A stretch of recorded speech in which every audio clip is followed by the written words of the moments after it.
Hey everyone.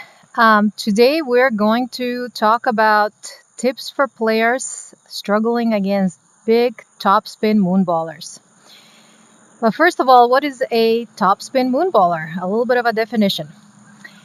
A moonballer in tennis often refers to a player who hits the ball high and deep. So if you look at the player here with the yellow ball, and they hit the ball high and deep, as I mentioned, with a lot of topspin.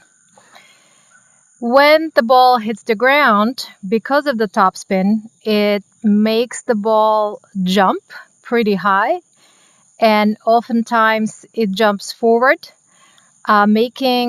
basically backing the other player, the opponent, into a corner and making it really hard for them to be on the offense.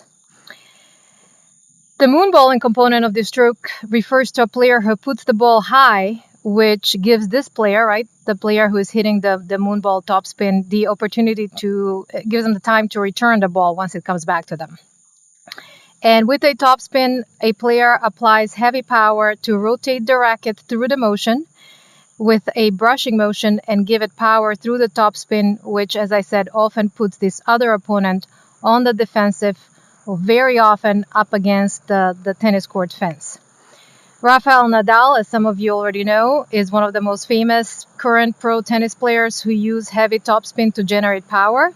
And the other thing that oftentimes a lot of these players are able to do is to move the ball side to side with a heavy topspin. So you have the opponent not just backed against the fence, but oftentimes all the way over here with the forehand topspin if it's a right-handed player, or all the way over here with the backhand topspin if it's a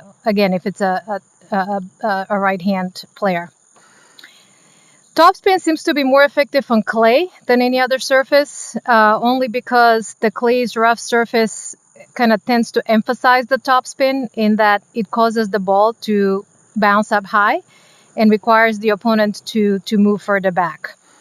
And it also has irregular bounces with the topspin, which again gives the other player some advantage, and it throws off the player who is defending up against the topspin. And finally, the type of players who use topspin are usually very patient in building a point.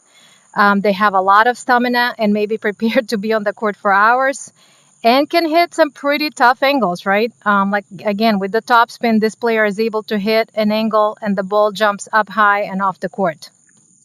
And all of these characteristics make topspin players hard to play against. Hey, Lumen, stop recording.